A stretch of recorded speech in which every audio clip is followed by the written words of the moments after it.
This video is sponsored by Dashlane. Hey, welcome to 12 Tones. So I've been doing song analysis videos for a long time, talking about the composition and theory of a lot of the biggest songs in rock history, and in that time I've learned a lot about how to do analysis, so last week I decided it'd be a good idea to take what I've learned and go back and apply it to some of those early videos, to correct the mistakes and take a closer look at things I may have missed the first time around. Last week we covered the first two videos, Hallelujah and Stairway to Heaven, so this time I thought we'd kick it off with the third song in the series, Sweet Child of Mine. Let's go!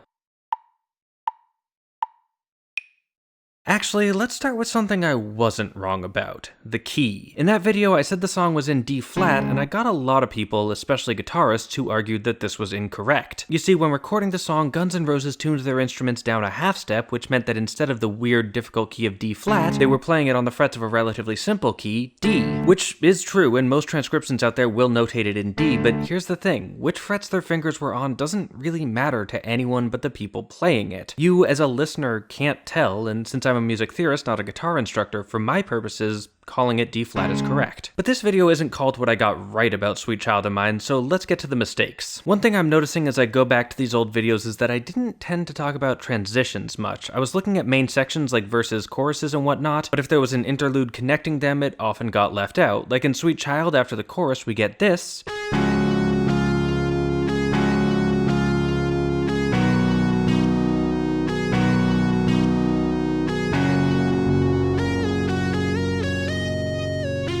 And I didn't even mention it, so let's do it now. First off, the chords are the same as the verse. We've got 1 down to flat 7 to 4 and back to 1. This establishes the song's primary scale, Mixolydian, which is like major, except that the 7th has been lowered, making the scale feel less internally stable, and it also repeats a theme we see over and over in the piece, plagal cadences, where the 4 chord resolves directly to the 1 without passing through something like the 5 chord first. These are weaker resolutions, which helps keep the momentum of the song going so we never get too strong a sense of rest. But all that was covered in the original video. What's different here is the guitar riff. You see, one of the most interesting parts of this song to me is the intro, where Slash plays the same riff over and over while rhythm guitarist Izzy Stradlin plays different chords underneath it, constantly recontextualizing the notes Slash is playing, and we get the same thing here as well. We start with this, where we hang on G flat over a D flat major. This is the 4th, and it rubs against the F in the chord, creating a bunch of dissonance until it resolves down at the end of the bar. Next we get this, where that same G flat is suddenly the 5th in C flat major, making it sound much more stable. This time, instead of resolving down a half step to F, it jumps to E flat, the 3rd of the chord, to further emphasize that stability, and finally we land on a G flat chord, where it becomes the root, and just sits still for most of the bar until we get this walk up,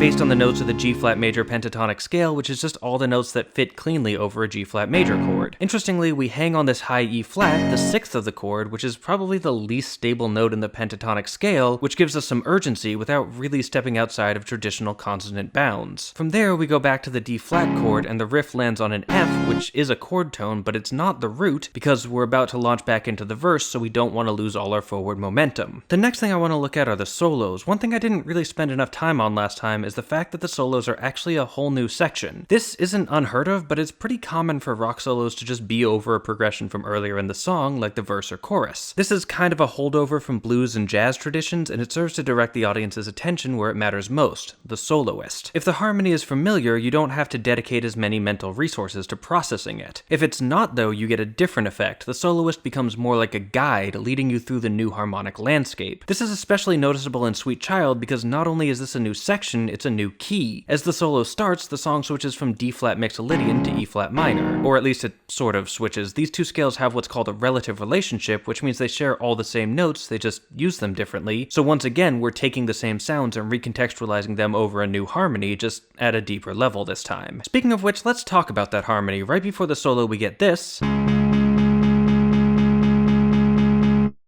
where we hammer on the old root D-flat for a bit, and then right before the transition, step up to D, giving us a clean walk up to the new root E-flat. This makes it a little clearer that a transition is happening. E-flat on its own might just sound like the 2 chord, but the D in the middle tells us there's something more going on. From there, the solo breaks up into 2 parts. The first section has a 4 chord loop of 1, flat 6, 5, and 4, and in the original video I compared this to the doo-wop changes, but in minor with the last 2 chords flipped. Honestly though, I think there's a better famous progression to compare this to, the Andalusian cadence. This is a walk down the minor scale from 1 to 5, and there's a pretty common variation of it where you remove the flat 7, which gives us the first 3 chords of the solo. The only difference is they add in the 4 chord because the traditional Andalusian cadence ends with a big 5-1 resolution, whereas this song prefers to go 4-1. The other section sounds like this.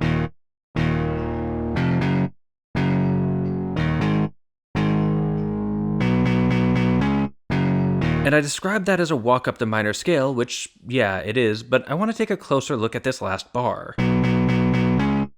We've got C-flat, D-flat, and G-flat, which are the 4, 5, and 1 in G-flat major. It's the big, strong resolution we've been looking for all song, but sadly, it's an illusion. G-flat is the relative major of E-flat minor, which again means it's got all the same notes, but the way those notes are used in the rest of the section imply a minor key center, so we only get 1 beat of resolution before falling back to our actual root. This is especially fun because they play the same progression under the Where Do We Go Now bit at the end, which the harmony emphasizes by occasionally taking a wrong turn and getting lost. Anyway, those are the main things I wanted to correct, but before we move on, I have a story to tell. You see, for a long time, I was operating on YouTube without any copyright claims, and rightly so. I take great pains to ensure that my work is fair use. But I knew that wouldn't last forever, and eventually Warner Chappell found this video and issued a claim. Now, for those of you who haven't had to deal with it, YouTube's copyright system allows for 3 appeals. The first is just a polite "Are you sure?" which they always reject. The second is more forceful. It says issue a takedown notice or back off, and once I did that one, I woke up to an email telling me my video had been taken down. Not by Warner Chappell, mind you, they know better. No, this takedown notice had come from another rights holder, Guns N' Roses Music themselves. Still, I knew my work was fair use, so I went to the third and final appeal, which says take me to court or back off, and a couple days later I got an email that,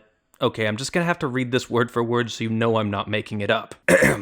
Dear Mr. Arnold, we are co-counsel for Guns N' Roses and received the below notification from YouTube. We attempted to look at the link, but it has been taken down. Our office has not had a chance to watch the infringing video, so if you do want to pursue this, can you please send us a link for our review before we embark on what could be costly and potentially unnecessary litigation? Your prompt attention to this email would be greatly appreciated. I'm gonna give that a moment to sink in, because in case you missed it, this is a blatant admission of negligence from their own lawyers. I responded explaining that no, I couldn't send them a link because their client had already had the video taken down, and I asked why they'd do that without checking with their lawyers first to make sure they had a case, which they're legally required to do. Sadly, I forgot to include that their prompt attention would be appreciated, so they never got back to me, and a couple weeks later the claim expired. Since then, every time Warner Chappell has claimed my work, it's been released pretty immediately on appeal, so I think they might be scared of me now. Anyway, the next song we looked at was the Beatles' Blackbird, and considering that song is only 2 minutes long, I don't really have a lot to add. That said, I did skip a transition. After a couple times through the form, the guitar hangs on a high G chord for a bit, slowing down and gently fading until all we're left with is some recorded birdsong. Then we hear this,